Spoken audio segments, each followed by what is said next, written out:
nous allons aborder aujourd'hui un sujet d'importance puisqu'il s'agit d'étudier la société de l'Empire romain au IIIe siècle de notre ère.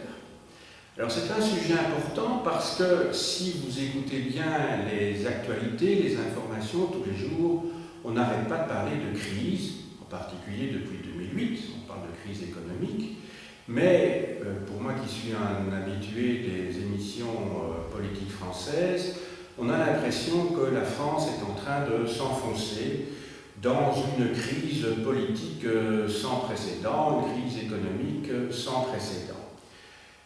Récemment, c'est-à-dire avant-hier, il y a eu des élections européennes et il suffit d'entendre les commentaires en France, on parle d'une crise vraiment sans précédent. On a l'impression que la France est en train de s'enfoncer, je dirais, dans un marasme qui est plus seulement économique maintenant, mais aussi politique, puisque tout à fait logiquement, une situation, un contexte économique et social a des répercussions sur les élections. Vous avez peut-être vu, même certainement vu, que le Front National en France arrive en première position, même si le taux d'abstention est très très important. Alors aujourd'hui, il n'est pas question de vous parler de l'actualité en tant que telle, mais vous savez que un cours d'histoire n'a de sens que dans la mesure où le passé permet d'éclairer le présent et vice-versa, dans la mesure où le présent peut également éclairer le passé. Et donc c'est cet aller-retour que couramment, sur le plan méthodologique, je pratique dans le cadre de mes cours. Alors, la société du IIIe siècle de notre ère est présentée dans les manuels scolaires souvent, encore trop souvent, comme une société en crise. Alors, la première chose à faire quand on utilise des mots, c'est de bien les comprendre. Alors, qu'est-ce que c'est qu'une crise? Alors, étymologiquement, le mot crise n'a pas le sens péjoratif qu'on lui donne couramment à l'heure actuelle. Quand on parle à l'heure actuelle de crise, on pense à une situation dramatique. Le mot crise vient d'un mot grec, qui est crisis, qui veut dire en fait jugement et veut dire décision. C'est la première chose qu'il faut savoir. C'est toujours utile de retourner à l'origine des mots. Je vous l'écris au tableau, sur le tableau de droite, pour ne pas encombrer le plan. Voilà. Donc en grec, crisis, ça s'écrit donc comme ceci. Donc je l'écris en écriture latine et puis je vais l'écrire en écriture grecque. Donc crisis, voilà, ça c'est en écriture latine, et en écriture grecque, donc ça s'écrit comme ceci, donc kappa, puis vous avez la lettre rho, alors iota, avec un accent comme ceci, et puis alors vous avez sigma, iota de nouveau, et enfin le sigma final, qui, comme vous le savez, a une forme un petit peu différente qu'un sigma qui est à l'intérieur du mot, donc crisis. Alors, que signifie le mot crisis? Je viens de vous dire en grec, ça signifie jugement, décision. Alors, à partir de là, quand le mot est passé au français au XVIe siècle, chez Ambroise Paré, qui est un grand chirurgien français, le mot a été appliqué au corps humain. Donc, un corps ou un malade en crise, c'est un malade qui est à un moment décisif, et on a toujours le mot décision qui importe ici, c'est un moment décisif où le malade va pouvoir se porter mieux ou se porter pire qu'auparavant. Donc c'est un moment, un tournant. Mais ce n'est pas obligatoirement une catastrophe. C'est un tournant, c'est un moment décisif. Et puis enfin, troisième étape, c'est le sens que nous lui donnons aujourd'hui, le mot crise est utilisé lorsqu'il y a vraiment une modification radicale d'un système, qu'il soit économique, social ou politique. Si j'ai fait cette petite introduction, c'est pour essayer de remettre les pendules à l'heure. Simplement, le mot crise n'a pas donc cette connotation a priori péjorative qu'on peut lui donner. Voilà. Alors maintenant, troisième élément de mon introduction, donc j'ai fait une référence à l'actualité. Ensuite, je vous ai donné l'étymologie du mot et j'ai essayé de montrer quelle était l'évolution de ce mot de l'Antiquité à nos jours. Et maintenant, dernier élément, quand on fait l'histoire, c'est de s'interroger sur les sources. Parce qu'un historien travaille avec des sources.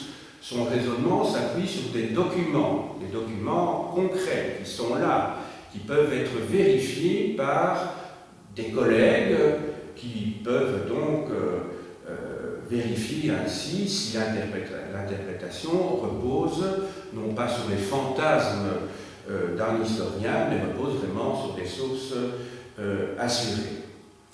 Alors, il y a trois types de sources pour cette période-là.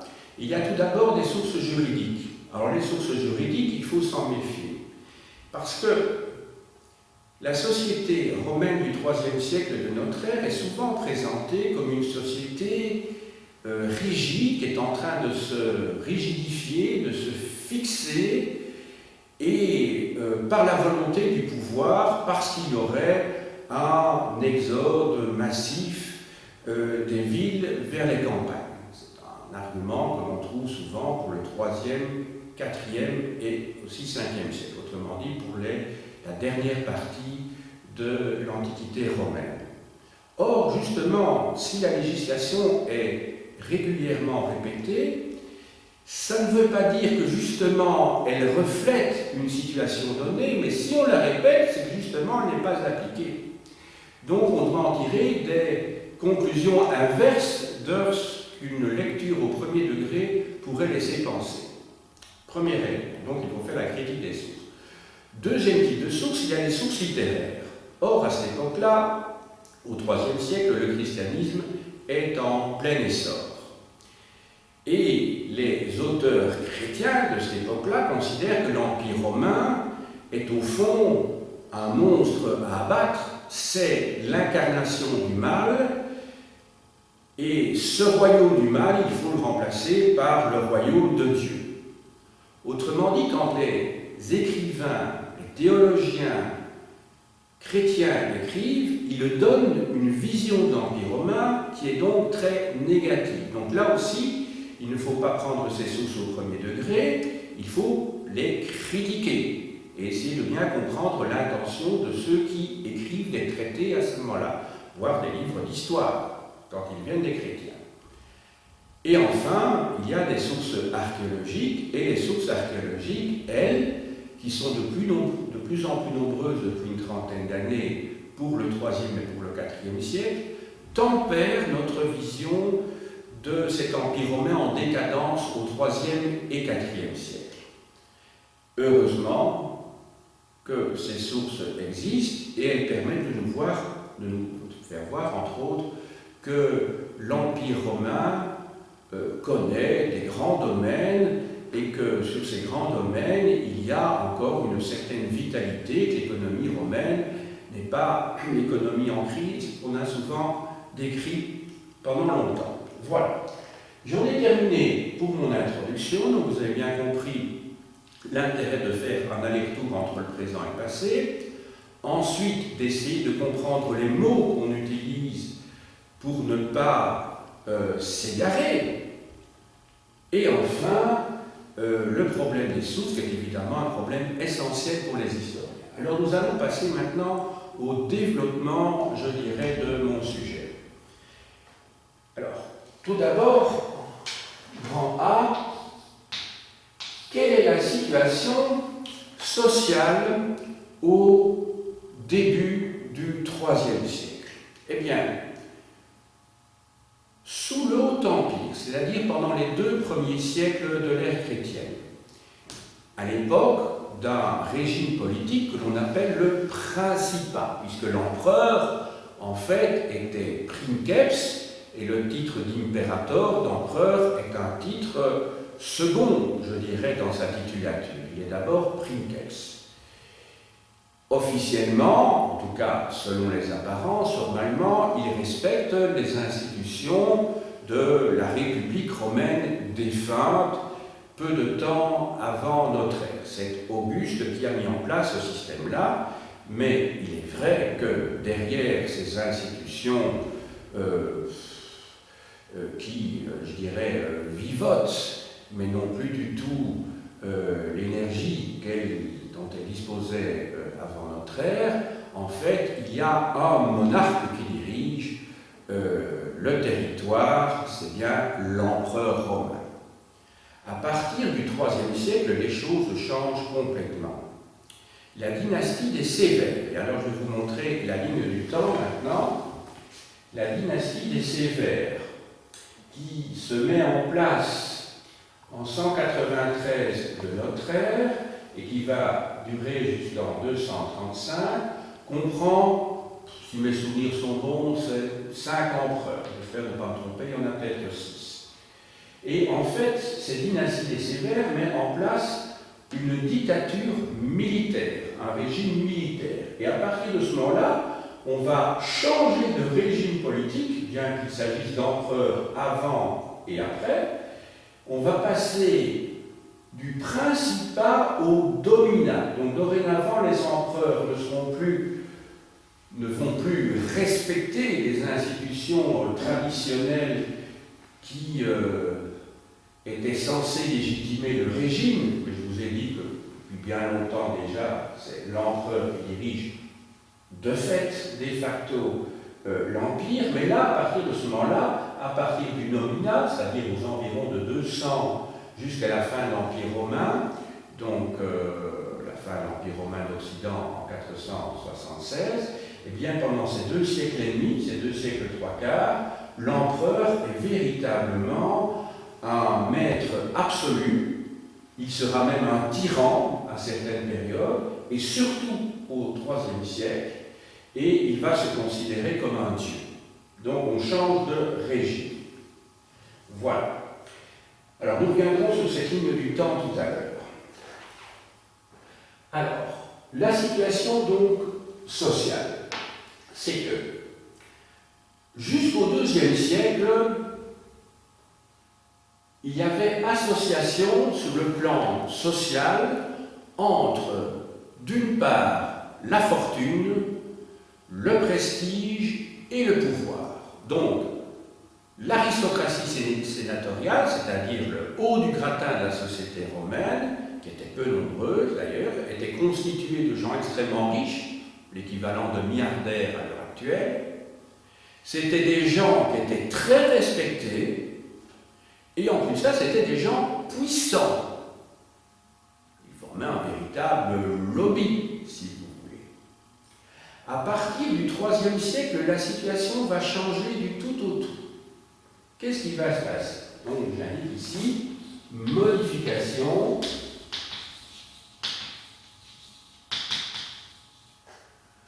de la structure sociale.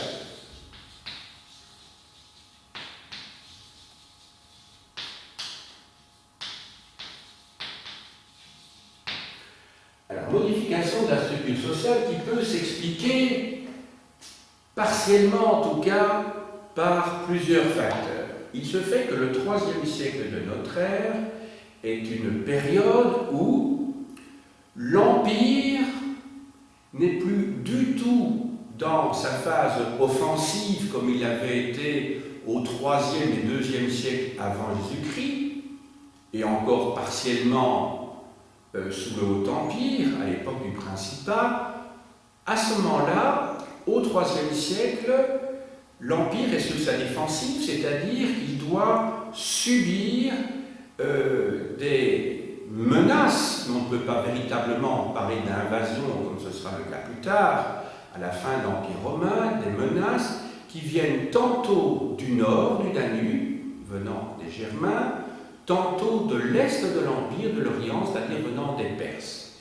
Et c'est une époque où il y a un changement de dynastie qui va donner un nouveau sang, un nouveau souffle d'ailleurs, aux Perses. On va passer de la dynastie des Arsacides à la dynastie des Sassanides.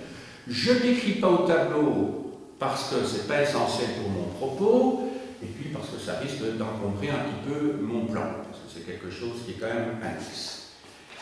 Voilà, alors modification de la structure sociale. Donc ça veut dire que dorénavant, ceux qui auront le pouvoir, ce ne sont plus les sénateurs qui restent très riches, Ceux qui auront le pouvoir, en fait, ce sont les officiers de l'armée, donc ce sont des soldats, et ce sont d'autre part des bureaucrates.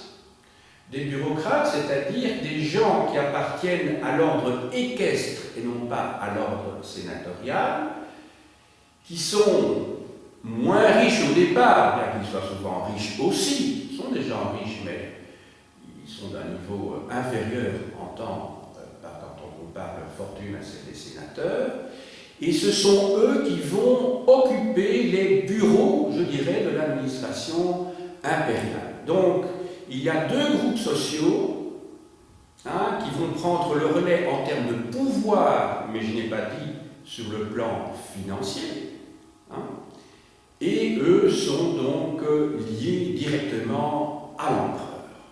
Voilà, c'est ça la grande modification du IIIe siècle.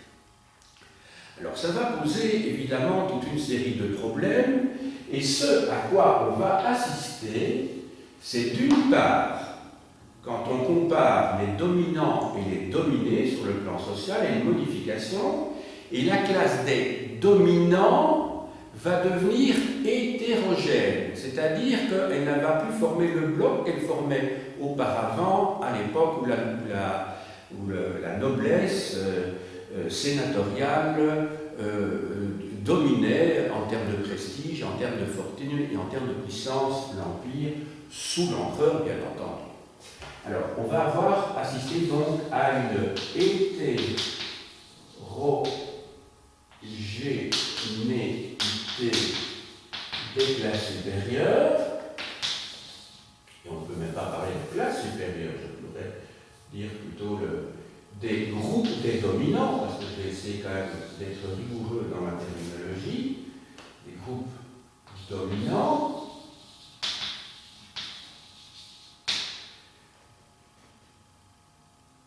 qui vont avoir des intérêts de plus en plus divergents entre eux. C'est-à-dire que c'est la raison pour laquelle je n'ai pas utilisé le terme classe, parce qu'une classe sociale se définit d'une part par un certain montant de revenus, des intérêts communs sur le plan socio-économique, mais une classe sociale se définit aussi par un mode de vie, par un type de culture. Donc une classe sociale, c'est pas un groupe social, c'est quelque chose de bien défini, et il faut également que, pour qu'il y ait classe sociale, il faut que les membres de ce qu'on appelle cette classe sociale aient la conscience d'appartenir à un groupe soudé et uni.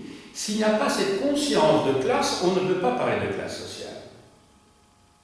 En revanche, on va voir que, au niveau des classes dominées, il va y avoir au contraire une prise de conscience de classe. Donc, là, ici, je vais marquer homogénéisation de la classe dominée. Alors, dans ce cas-là, justement, je vais pouvoir utiliser le terme classe, de la classe dominée. Et on va voir de qui il s'agit, dans les deux cas. Voilà. Alors, B maintenant. On assiste à une période de régression sociale.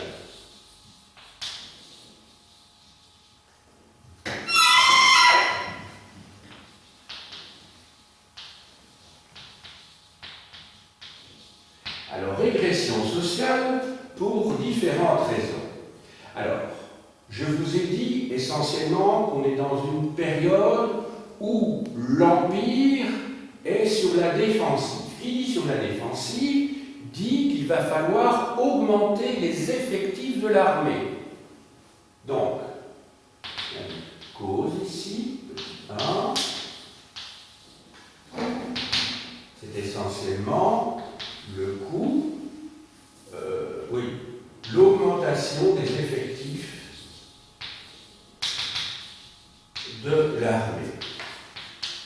Je ne dirais pas qu'elle va devenir pléthorique, mais en tout cas, ça va permettre ces menaces d'invasion vont permettre de légitimer pour l'empereur l'augmentation des effectifs, même si ces effectifs ne sont pas toujours nécessaires. Donc, vous savez que une des tactiques de la politique, des hommes politiques, c'est souvent d'agiter une menace extérieure pour dépenser plus ou moins dans tel ou tel secteur. Alors parfois c'est justifié, parfois c'est exagéré, évidemment, suivant le point de vue de classe que vous défendez.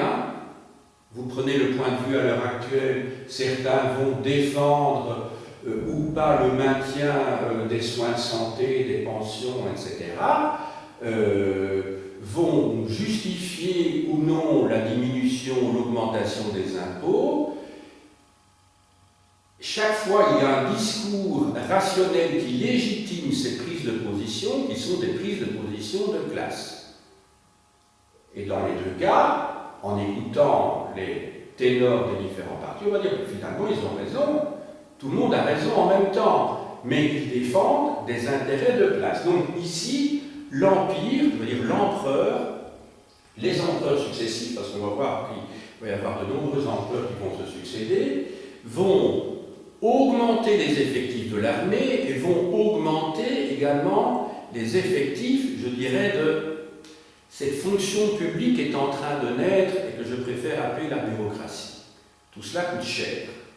Mais la bureaucratie a également une fonction, c'est évidemment de récolter des impôts. Donc là, si on fait le ratio entre ce que ça rapporte et ce que ça coûte, ça c'est un autre sujet. Alors, augmentation des effectifs de l'armée, mais ce qu'il y a comme conséquence sûre, c'est l'augmentation des impôts. Les impôts augmentent. Les impôts augmentent, et qui va payer ces impôts? Ce ne sont évidemment pas ceux qui appartiennent à ces nouvelles classes dominantes que sont l'armée et que sont d'autre part la bureaucratie. Les impôts vont reposer sur les classes sociales, les groupes sociaux plutôt, qui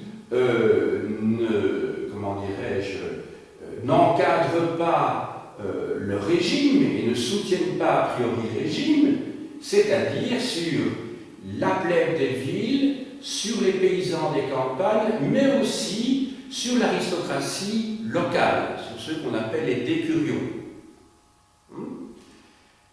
Et on va passer maintenant, je vous dis ici, on va passer ici évidemment à ce que ça va entraîner, c'est-à-dire des révoltes nombreuses. Alors, ces révoltes viennent de qui? Eh bien, pour qu'elles soient efficaces, il faut évidemment qu'il y ait un rapport de force qui s'installe, et ce rapport de force, il est lié effectivement à de l'armement, ça c'est clair, mais il est lié au nombre, à une époque où, nous sommes bien d'accord, l'armement n'est pas très sophistiqué. Alors, ces révoltes viennent justement de la classe dominée. Alors, cette classe dominée, elle est composée de qui? Petit a, je viens de le dire, de la plèbe des villes, qui va être écrasée d'impôts et qui ne bénéficie plus, comme à l'époque de la fin de la République ou sous le Haut-Empire, des fameux jeux et du pain, panem et circenses, le mot est bien connu. Donc il y a la plèbe des villes, il y a les habitants des campagnes, qui subissent lourdement ces impôts, mais il y a aussi ceux qui appartenaient à cette petite noblesse, si je puis dire, à cette aristocratie des villes et des campagnes. Je ne parle pas de l'aristocratie sénatoriale, je parle de l'aristocratie citadine, à savoir les décurions. Alors ici, le mot décurion, il ne faut pas le confondre, si vous avez lu Astérix, avec des chefs de groupe de 10 légionnaires, les décurions, les centurions, etc. Non, décurion vient d'un mot qui est le mot curie, et la curie, c'est le bâtiment où le sénat local de chaque cité se réunissait. C'est ça la curie. pouvez encore voir la curie de Rome, et ça c'était la curie où se réunissaient les sénateurs pour l'ensemble de l'Empire. Ici je vous parle des curies locales, donc des sénats locaux. Or, les décurions, c'était des gens, et nous verrons dans la leçon suivante, c'était des gens qui récoltaient les impôts, mais qui appartenaient à l'aristocratie locale, et si les impôts n'étaient pas récoltés, eh bien c'était sur leur propre denier qu'ils devaient effectivement remplir les caisses de l'État. À partir du moment où les impôts sont trop lourds, que les gens ne parviennent plus à payer, c'est aux décurions eux-mêmes à sortir de leur poche, ils doivent sortir ça de leur fortune, l'argent qui va servir à payer l'armée, la bureaucratie, etc. Donc c'est une classe qui va s'appauvrir. Alors, à un moment donné, l'aristocratie sénatoriale va même s'associer, pour peu de temps, à au moins une de ces révoltes, mais cette aristocratie sénatoriale est tout à fait affaiblie. En nombre d'individus, elle représente très peu de choses, bien entendu, et à part l'argent qu'elle peut apporter, sinon elle ne peut pas faire grand-chose. Donc, si vous voulez, quand on reprend les différents groupes sociaux que j'ai mentionnés au tableau, eh bien on voit que l'empereur a contre lui l'immense majorité de la population, non seulement au niveau des anciens dominants, mais surtout au niveau du peuple. Donc ces révoltes se font contre, alors là, je vais peut-être essayer de mettre ici, oui. Alors, se font contre qui? Je vous l'ai déjà dit tout à l'heure, je le répète pour que ce soit bien clair. Donc, contre les cadres de l'armée, et l'armée elle-même, bien entendu, qui suit ses chefs. Ensuite, les administratifs,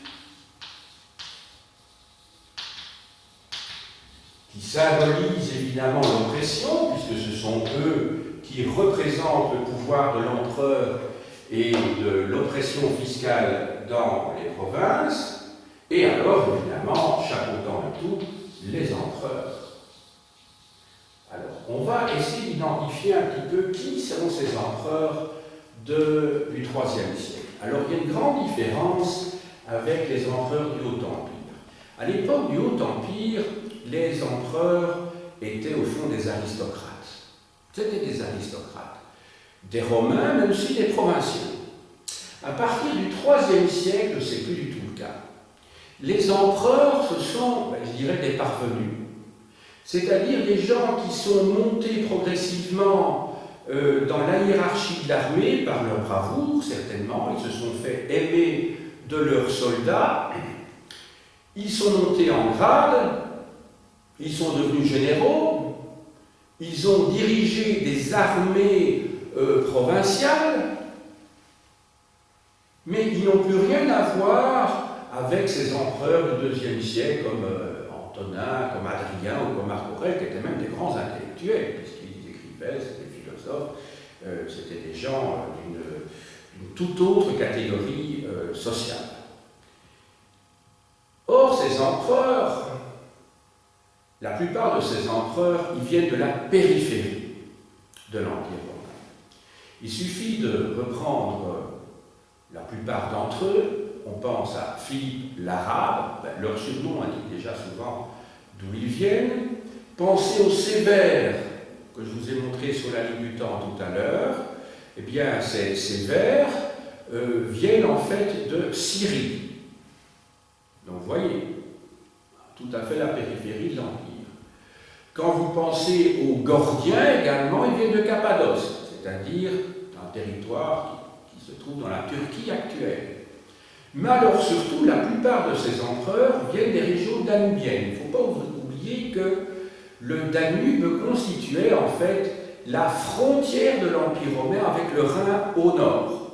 Au sud, il y avait le désert, bien entendu, au Sahara, et à l'est, il y avait le désert où il y avait les Perses. Mais au nord, c'était ces deux grands fleuves, donc le Rhin et le Danube, qui constituaient donc la frontière empirique. Donc c'était là qu'étaient stationnées les légions. C'était là qu'étaient stationnées les légions, et c'était là qu'on pouvait faire une très belle carrière militaire, se faire aimer de ses soldats, et tenter un coup d'État pour arriver à Rome. Et donc la plupart, maintenant je vous montre la ligne du temps, la plupart, et même, oui, la plupart des empereurs du IIIe siècle, en tout cas entre 235 et la fin du siècle 300, sont tous issus donc des provinces danubiennes, et en particulier à partir vraiment du dernier tiers du IIIe siècle, ce sont des empereurs illyriens. Alors les empereurs illyriens, ce sont des empereurs qui sont issus de l'ex-Yougoslavie, c'est-à-dire de la Serbie actuelle, de la Croatie, voilà, de toute cette région-là. C'était les empereurs illyriens qui se trouvaient donc sous la rive est de l'Adriatique, en face de l'Italie. Et ces empereurs règnent en général très peu de temps. C'était presque une sorte de suicide organisé que de vouloir prendre le pouvoir à Rome, parce que la plupart de ceux que j'ai appelés des parvenus, et c'est le cas en particulier de Maximin le Thrace, qui va concentrer autour de lui toutes les haines de pratiquement toute la population. C'est un véritable tyran, et c'est ainsi que je n'ai indiqué que cette révolte-là, en 238, qui va secouer l'Empire et qui va conduire à sa mort. Il règne entre 235, le décès du dernier des Sévères, et 238. La plupart de ces chefs d'État règnent parfois quelques jours, quelques semaines, quelques mois, quelques années, mais rarement plus de 2 ou 3 ans. C'est la raison pour laquelle, sur la ligne du temps, j'ai indiqué ici, ça n'avait pas de sens de mettre leur nom, parce qu'il y en a eu tellement, il y en avait plusieurs parfois sur la même année, qu'il n'y aurait pas eu de la place et de les mettre, et puis bon, voilà, ça ne servait à rien d'encombrer tout ça et de retenir, je dirais, des noms que vous empresseriez d'oublier. Et finalement, le système politique va trouver sa résolution avec Dioclétien qui va mettre en place la tétrarchie, c'est-à-dire un système où l'Empire étant tellement vaste, il se rend compte qu'il n'y a plus moyen de gouverner seul l'Empire, et ce sont 4 co-empereurs qui vont diriger l'empereur. Tétrarchie, ça vient de 2 mots grecs, vous avez archi, qui est lié au terme commandement, et tétra. Vous vous souvenez peut-être de vos figures en géométrie pour les volumes et tout, donc ça veut dire que le pouvoir appartient à 4 personnes. Il y aura 2 augustes flanqués eux-mêmes de 2 Césars, autrement dit, il y aura 4 co-empereurs. C'est la solution que Dioclétien, qui est lui-même un militaire, un général victorieux, est parvenu à trouver, mais très rapidement ce système ne tiendra pas parce que les 4 co-empereurs vont se faire la guerre entre eux, il y aura des guerres civiles, et finalement, il faudra attendre Constantin en 324 pour que celui-ci, ayant défait successivement ses colistiers, si vous voulez, rétablisse l'unité d'Empire. Voilà. Alors, je reviens à mon tableau ici. Je vous ai donc expliqué que la crise sociale qui conduit à une véritable régression pour la plus grande partie de la population, a pour cause le discours lié aux menaces qui pèsent sur l'Empire, tant au nord avec les Germains qu'à l'est avec les Perses. Cela conduit à une augmentation des effectifs de l'armée et donc à une augmentation des impôts, et on peut dire que c'est ce poids des impôts qui véritablement conduit à plusieurs révoltes, dont la plus célèbre est celle que je vous ai indiquée en bleu au tableau tout à l'heure, celle de 238, qui coalise presque toutes les forces, à l'exception des soutiens immédiats du régime, contre l'empereur Maximin le Thrace. Alors, maintenant, quelle solution les empereurs vont-ils trouver Alors, je vais écrire à partir d'ici. Je crois que de toute façon besoin de celui-ci. Ce tableau-ci pour le vocabulaire. Voilà. Alors, donc, la solution, la tentative de résolution par l'empereur lui-même. Alors, solution. Alors, je mets un point d'interrogation à côté parce qu'on va voir que cette solution ne va pas marcher. Alors, cette solution, c'est que l'empereur, plutôt les empereurs successifs, vont réagir par la violence. C'est-à-dire que, ne parvenant pas à rassembler les différents groupes sociaux qui sont tellement disparates, puisqu'à l'intérieur même du groupe dominant, des groupes dominants qui, logiquement, dans un régime politique, doivent soutenir le régime, eh bien, il va s'appuyer sur le despotisme, sur la tyrannie. Donc, solution sur le plan politique, donc c'est un petit 1, sur le plan politique. Sur le plan politique, c'est le despotisme. On se rend bien compte que le despotisme n'est pas une solution à long terme. Et c'est la raison pour laquelle on a vu que tous ces empereurs se succèdent à un rythme très très rapide, puisque chaque fois qu'ils prennent le pouvoir, il y a un général d'une autre partie de l'Empire qui vient avec son armée, qui balaye le pouvoir du précédent, et vous avez des coups d'État comme ça successifs. Ça fait un petit peu penser, si vous vous souvenez, en tout cas pour ma génération, mais pour la vôtre aussi, je crois, des Tintins. Pensez un petit peu à, comment ça s'appelle, l'oreille cassée. Et il y a un personnage qui intervient plusieurs fois dans les aventures de Tintin qui s'appelle le général Alcazar. Eh bien, il vit dans un pays dans lequel les coups d'État se répètent sans arrêt. Il se répète sans arrêt. Lui-même lutte contre un autre général qui est le général Tapioca. Et chaque semaine ou tous les mois, il y a un coup d'État, l'un renversant le précédent. Bon, évidemment, ils n'ont pas le destin aussi tragique que les empereurs romains, d'accord, c'est une bande dessinée amusante de toute façon. Mais en fait, on est devant une situation où le régime est instable sur le plan social, sur le plan politique. Et donc, on croit changer de régime, mais en fait, on ne change rien du tout. Parce qu'en fait, Tapioca et Alcazar sont le clone l'un de l'autre. Ce sont les mêmes, en fait. Ce sont les mêmes. D'ailleurs, ce sont les mêmes marchands d'armes qui leur vendent des avions, etc. Qui sont en train de s'enrichir dans l'affaire. Donc, en fait, ce sont les mêmes, ce sont des clones. Donc, le régime ne change pas. Donc, on est dans une situation, le despotisme ne change rien, n'est pas une solution sur le plan social.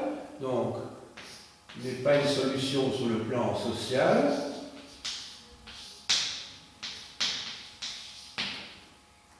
On est effectivement dans un régime instable, tant sur le plan politique que sur le plan social, donc la réponse ne viendra pas du politique. La réponse ne viendra pas du politique. Alors, sur le plan idéologique maintenant, parce que vous savez que tout régime, pour pouvoir tenir, a besoin de se légitimer. Alors ça veut dire quoi, se légitimer? Ça signifie en fait que on doit tenir, le pouvoir doit tenir un discours, et à l'époque il n'a évidemment pas les moyens que sont ceux des hommes politiques à l'heure actuelle, avec les médias, avec la télévision, la radio, la presse, etc. Et sur le plan idéologique, il faut essayer de justifier pourquoi on est là, pourquoi on est au pouvoir, et qu'est-ce qui peut justifier la présence d'un monarque d'un monarque qui domine véritablement ces sujets en ne leur laissant pas la possibilité de s'exprimer. Vous savez qu'un mot classique qu'utilisent les hommes forts, c'est moi ou c'est le chaos. Ça veut dire quoi, c'est moi ou c'est le chaos? Ça veut dire que si je pars, vous allez voir, ce sera bien pire qu'avant, donc vous avez intérêt, même si ça ne vous enchante pas tout à fait, de me garder, sinon ça va être le cas. Dans toutes les dictatures, ça s'est toujours passé comme ça. Je faisais référence à l'Amérique latine.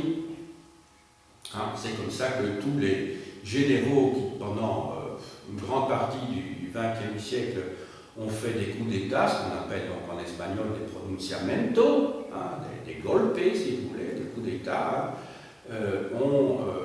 voilà, c'est ce qui s'est passé pendant tout le XXe siècle. Chaque fois, c'était justifié en disant le régime ne fonctionne pas, il y a la menace des communistes, il y a la menace.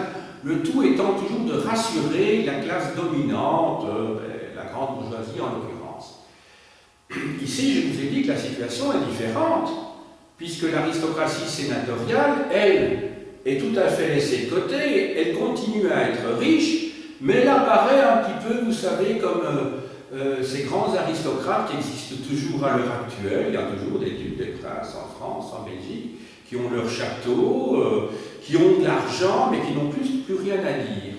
Ceux qui ont vraiment quelque chose à dire, ben, ce sont les grands actionnaires, bien entendu. Donc, on est dans une autre situation. C'est un petit peu ce qui s'est passé au XIXe siècle, lorsqu'on est passé de l'ancien régime où dominait, je dirais, une économie de type agricole, à un régime où a dominé l'économie de type industriel. Ça s'est passé de la même manière. Et là, je dirais que la transition s'est faite par des mariages entre des filles de la grande bourgeoisie industrielle et d'autre part des nobles, ou l'inverse, ça peut être des garçons, enfin on peut permuter évidemment le schéma, et d'autre part des fils de la grande aristocratie, désargentés, qui n'avaient pas placé l'argent où il le fallait au bon moment, et donc il y a eu cette transition qui s'est souvent faite de cette manière. Là, ce qui explique qu'il y a encore dans des conseils d'administration, comme ça, des membres de la noblesse, mais la plupart du temps, c'est pas parce qu'eux étaient riches, c'est parce qu'eux-mêmes se sont mariés avec des filles de la grande bourgeoisie.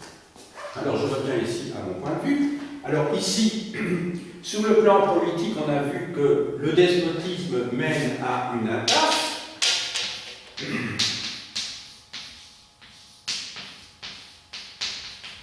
Et sur le plan idéologique, l'idéologie à l'époque, c'est essentiellement la religion.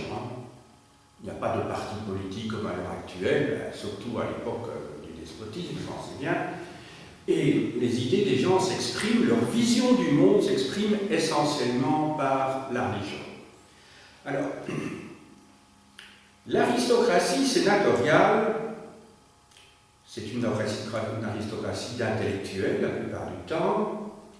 Ils adhèrent souvent au néoplatonisme.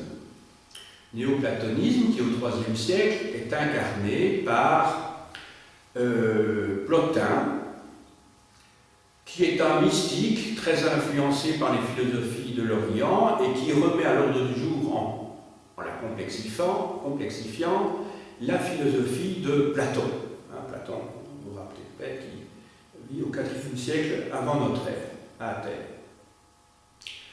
C'est une philosophie très élaborée, très subtile, complexe, mais qui évidemment ne peut pas être comprise par la grande masse de la population. Elle sera récupérée par des chrétiens comme saint Augustin, par exemple, à la fin du IVe siècle et au début du Ve siècle.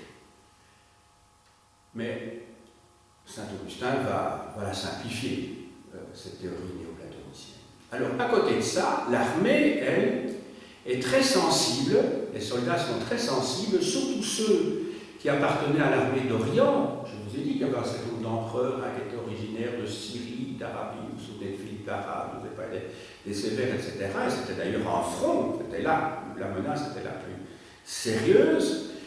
Cette armée d'Orient combattait contre les Perses et ils subissaient l'influence de la religion perse du moment, je dis bien du moment, qu'est la religion mitraïque.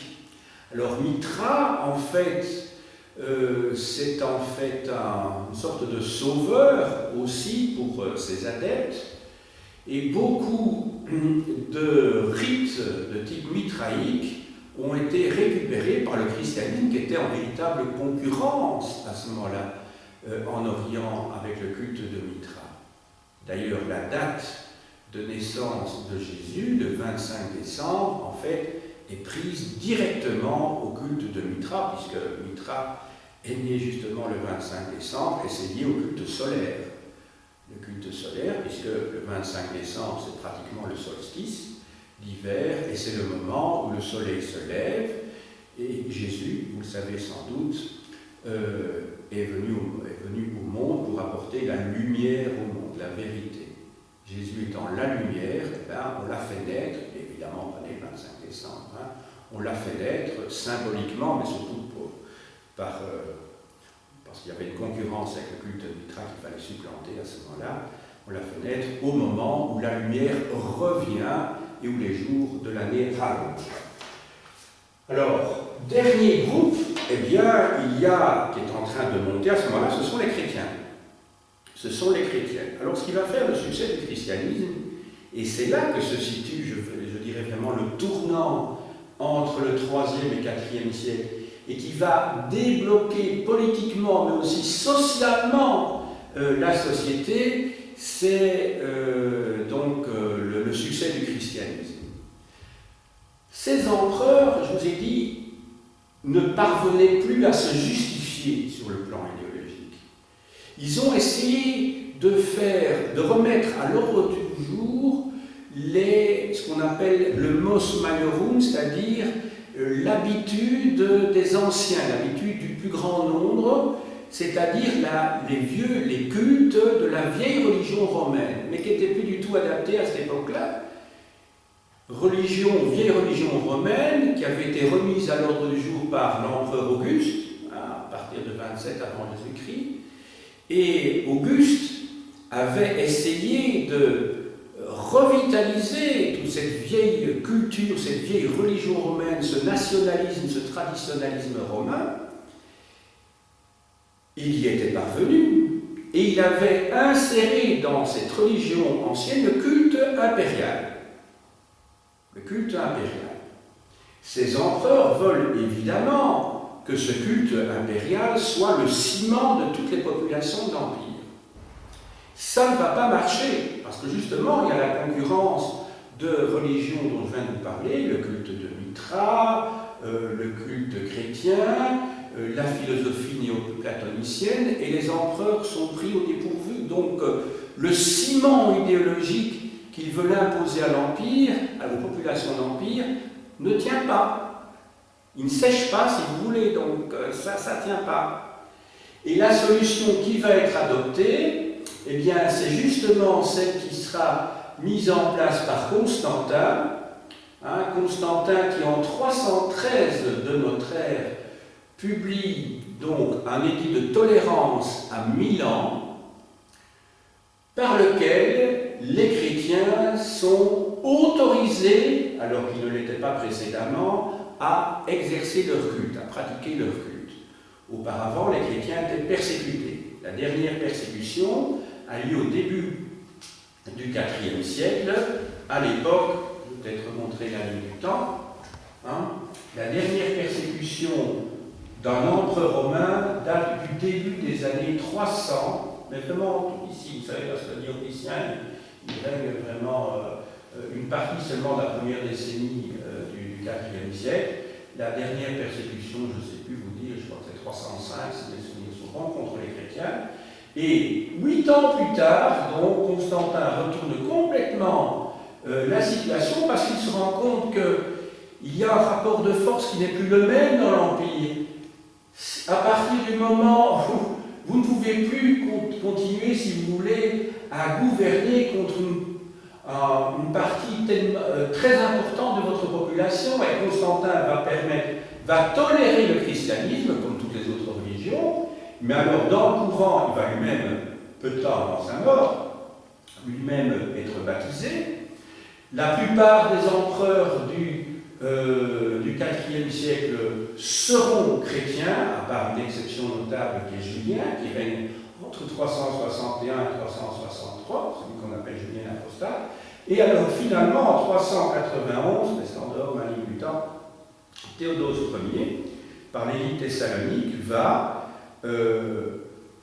comment dirais-je, interdire tous les cultes païens. Il n'y aura plus qu'une seule religion qui sera permise dans l'Empire, c'est la religion chrétienne. Donc le IVe siècle, qui n'est pas l'objet de ce cours aujourd'hui, hein, va être un moment crucial, évidemment, pour le christianisme.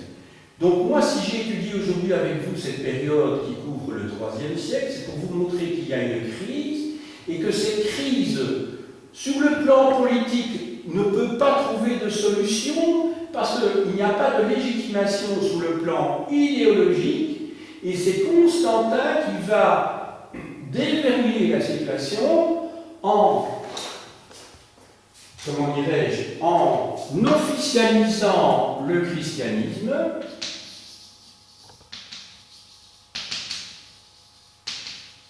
qui va d'abord être toléré, non, j'ai mal écrit ça, toléré.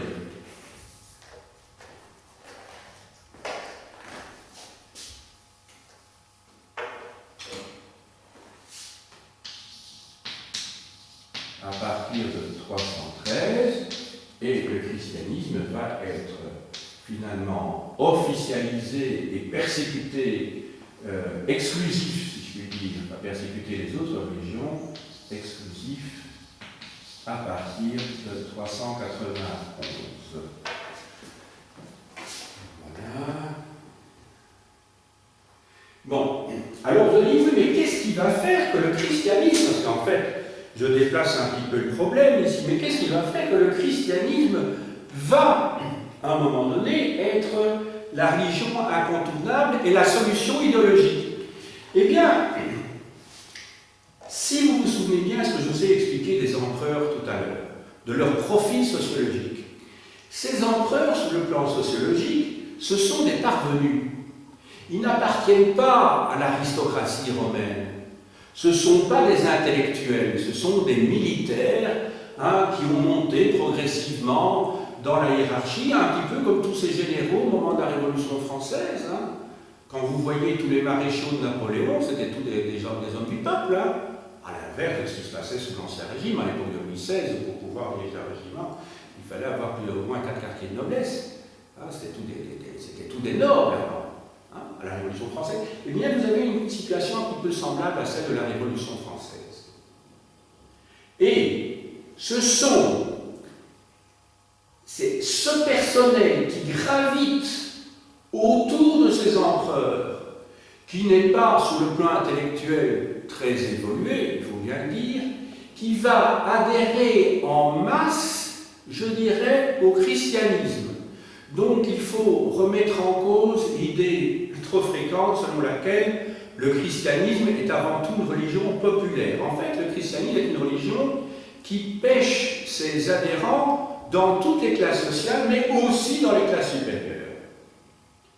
Et donc, c'est la création de cette nouvelle noblesse, si je puis dire, mais noblesse de parvenus, qui viennent de l'armée, qui viennent aussi de l'ordre équestre, que l'on trouve dans la bureaucratie, qui vont adhérer à ce christianisme. Pourquoi? Parce que finalement, le succès du christianisme est lié à une crise intellectuelle profonde à la fin du IIIe siècle de notre ère.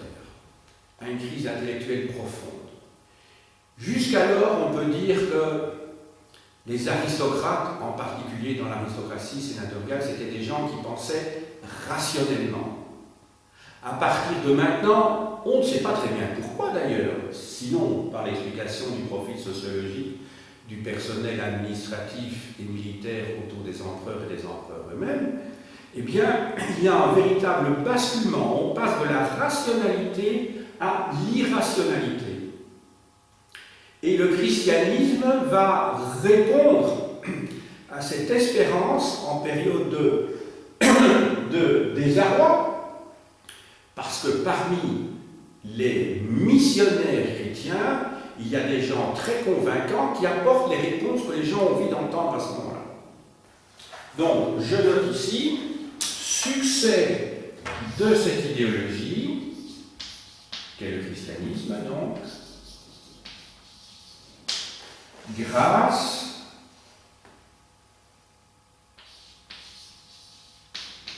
au recul intellectuel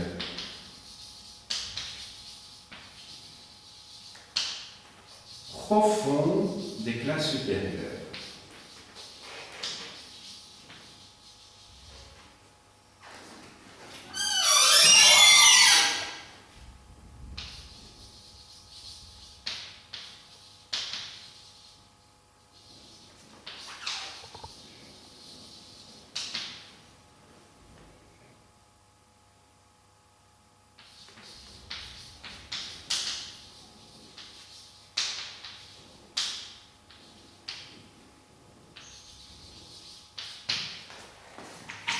Voilà.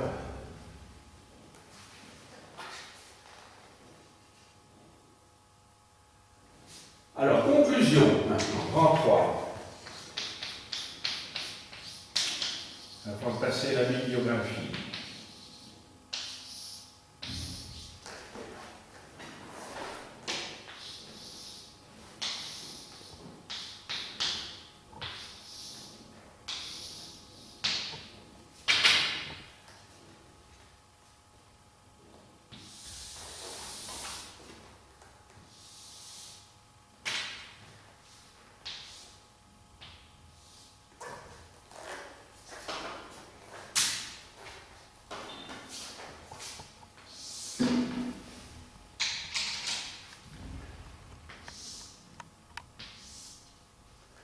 Alors, la conclusion. Eh bien, je crois que la conclusion, ça nous permet, je crois que dans cette conclusion, je crois qu'on peut peut-être réfléchir au monde dans lequel nous nous trouvons à l'heure actuelle. C'est-à-dire que lorsque on étudie une société en ayant le nez dessus, c'est très difficile. L'intérêt, je dirais l'avantage de l'historien, c'est qu'il peut prendre du recul. Il a la chance de pouvoir bénéficier de toute l'expérience de l'histoire humaine. Il peut comparer les sociétés entre elles.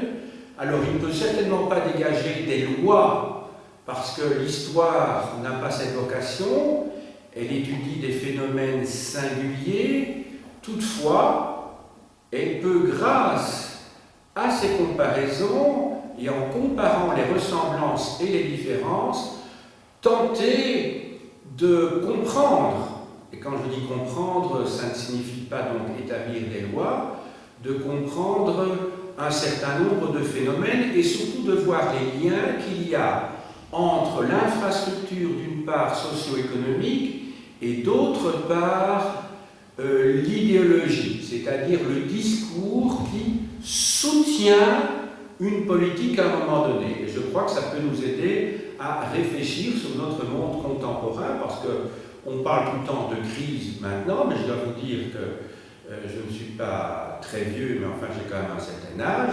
Moi, la notion de crise, je l'entends depuis presque toujours.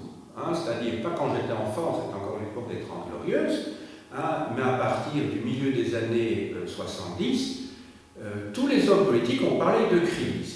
Et c'était essentiellement pour justifier des politiques souvent de régression ou de conservatisme ou de maintien social.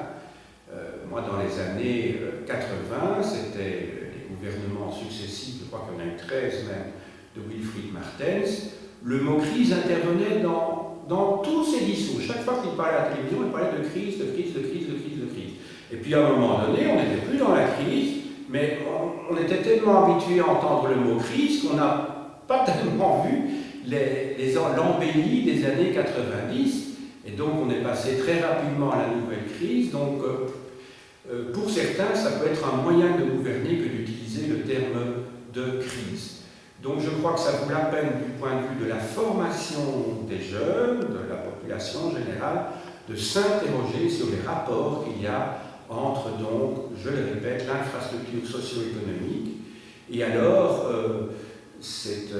comment dirais-je, le discours idéologique, mais je vous ai montré que la situation du IIIe siècle est très complexe, puisqu'on a une hétérogénéité des classes dominantes et une homogénéisation progressive des classes dominées. Donc ce n'est pas le modèle classique bipolaire que l'on présente très souvent ou trop souvent lorsqu'on étudie les sociétés. Donc je vous montre maintenant quelques ouvrages pour terminer. Voilà, alors ici c'est un ouvrage qui sert essentiellement à replacer les choses sur le plan géographique et sur le plan historique. C'est l'Atlas de la Rome antique de Kreis-Skerl, dans la collection Autrement, et vous avez une reproduction donc, de la statue équestre de Marc Aurèle qui se trouve sur la colline du Capitole à Rome. Alors un ouvrage ancien, mais qui vaut encore la peine d'être lu, ne fût-ce que pour les polémiques qu'il a suscitées par la suite, La fin du monde antique et le début du Moyen-Âge de Ferdinand Lot, chez Albin Michel dans la collection L'évolution de l'humanité. C'était longtemps un grand classique. C'était un grand médiéviste, il était considéré pratiquement comme un dieu à son époque, c'est-à-dire avant-guerre. Voilà. Alors, deux autres ouvrages généraux aussi, dans la collection Peuple et civilisation de Le Gall et Le Glay, l'Empire romain, 31 avant Jésus-Christ, 235 après Jésus-Christ, autrement dit, ça part de la bataille d'Actium, et ça va en fait jusqu'à la fin de la dynastie des Sévères. Voilà, et vous avez l'Auguste de Prima Porta sur la couverture. C'est aux presses universitaires de France. Alors, de Jacques et Scheid, Rome et l'intégration de l'Empire, 44 avant Jésus-Christ, là c'est la date du meurtre de César, jusqu'en 260 après Jésus-Christ, dans la collection Nouvelle Clio, aux presses universitaires de France. Voilà. Alors maintenant, j'ai classé les ouvrages que je vais vous montrer en fonction de leur titre, pour vous montrer qu'il y a des modes, ou plus que des modes, encore des modifications d'interprétation. La fin de l'Empire romain, les 3 derniers siècles de l'Empire romain, pendant longtemps, on a appelé ça donc le bas empire, ce qui avait une connotation négative par rapport au haut empire qui précédait, bas empire étant connoté par l'idée de décadence, par définition. Alors de Palenque, un petit que sais-je, qui s'intitulait Le Bas Empire, vous allez voir qu'il va y avoir des modifications par la suite. Alors, d'André Chastagnol, Le Bas Empire, chez Armand Collin, collection U. Le Bas Empire de Paul Petit, dans son Histoire générale de l'Empire romain, collection Point, au Seuil, livre de poche. Alors, en fait, qui est à l'origine, ou en tout cas qui a vulgarisé cette idée de décadence? Eh bien, il y a 2 personnages du XVIIIe siècle, 2 très célèbres penseurs. Tout d'abord, Montesquieu, qui était président du Parlement de Bordeaux, c'est-à-dire de la Cour d'appel de Bordeaux, au XVIIIe siècle, et qui, en 1734, a publié des considérations sur les causes de la grandeur des Romains et de leur décadence. Ici, je vous montre l'édition en Garnier Flammarion. Alors, de Paul Petit, que nous avons déjà rencontré ailleurs. Alors, l'idée de crise qu'on va retrouver un peu partout aussi. C'était le tome 2 de son Histoire de l'Empire romain. La crise de l'Empire des derniers Antonins, c'est-à-dire de Commode à Dioclétien. Donc ça couvre tout le IIIe siècle. Donc c'est bien la notion de crise qui apparaît ici. De Roger Raymondon, en Nouvelle Clio, Presse universitaire de France, la crise de l'Empire romain. Vous voyez, je vous ai montré tout ce qui avait rapport avec la notion de bas empire. Maintenant, le IIIe siècle est lié, chez beaucoup d'auteurs, à la notion de crise. Alors, d'un grand historien américain, Ramsay MacMullen, professeur à l'université de Yale, Le déclin de Rome et la corruption du pouvoir, c'est dans la collection Tempus. Et alors, dans la revue L'Histoire, il y a un numéro de 1979, le numéro 12, qui s'intitule La crise de l'Empire romain. La crise de l'Empire. Donc c'est un des articles qui se trouve à l'intérieur. La crise de l'Empire romain. Alors, d'un historien marxiste, Perry Anderson, Les passages de l'Antiquité au féodalisme, donc chez François Maspero, donc c'est intéressant parce que c'est le point de vue marxiste, qui est plus très défendu à l'heure actuelle. Alors là, on passe à une autre notion, c'est l'idée que le bas empire, c'est une notion qui n'est pas adéquate du tout, puisqu'elle a comme présupposé l'idée d'une décadence, et alors il y a une génération nouvelle d'historiens qui a proposé autre chose. Alors Jean-Michel Carrier, alors là c'est un ouvrage que je vous conseille vivement, peut-être parmi tous ceux que je vais vous montrer, c'est celui qu'il faut lire, L'Empire romain en mutation, on parle de mutation, on ne parle plus maintenant de crise, on ne parle plus de bas, de décadence, en mutation des Sévères à Constantin, dans la nouvelle histoire de l'Antiquité, le tome 10, dans la collection Histoire, collection Point, donc au seuil.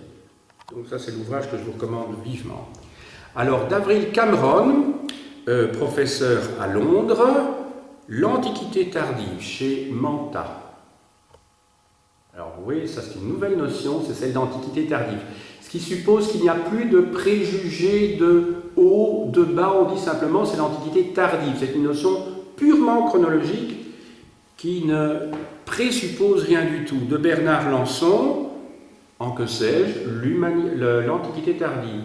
C'est le volume qui a remplacé celui que je vous ai montré tout à l'heure de Palanque, vous vous souvenez peut-être, le Bas Empire. Donc vous voyez, avant on parlait de Bas Empire, et maintenant on parle d'Antiquité tardive. Ce qui montre que les historiens n'ont plus du tout le point de vue qu'ils avaient avant. Alors, de Peter Brown, un grand historien aussi américain, Le monde de l'Antiquité tardive de Marc Aurèle à Mahomet, aux éditions du LB, dans la collection Lire. Préfacé par Alain Dirkens, qui est un médiéviste de l'ULB. Alors, du même Peter Brown, Genèse de l'Antiquité tardive, chez Gallimard, Bibliothèque des Histoires. Mais petit format, parce qu'en général, dans cette collection-là, c'est des grands formats. Alors, de Garnsey et Humphreys, L'évolution du monde de l'Antiquité tardive, aux éditions de la Découverte. Alors, encore quelques ouvrages consacrés cette fois-ci aux classes sociales, de Géza Alfeldi, aux éditions Picard, Histoire sociale de Rome.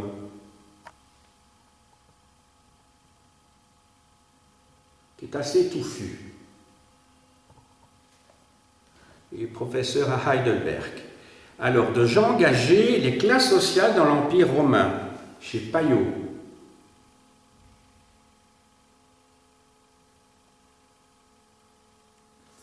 Alors, de Ramsay MacMullen, dont je vous ai déjà parlé tout à l'heure, je crois, je vous ai montré un ouvrage de MacMullen, je crois.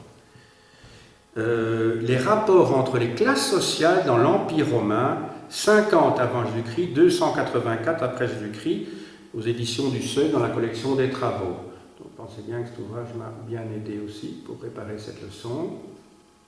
Voilà, alors 284, c'est la date à laquelle donc Dioclétien va mettre en place la tétrarchie, ce gouvernement à 4 co-empereurs dans l'Empire. Et enfin de Ramsay MacMullen, encore lui, ça c'est pour mon point C, l'idéologie, la solution idéologique qui va être trouvée, christianisme et paganisme du 4e au 8e siècle de notre ère aux belles lettres. Donc le retournement au fond de l'idéologie impériale est lié à une modification sociologique des éthiques, des élites qui sont je dirais moins cultivées, et ça correspond à un rapport de force dans l'Empire Et Constantin a compris qu'il avait besoin évidemment d'avoir les chrétiens derrière lui pour sauver l'Empire. J'ai dit.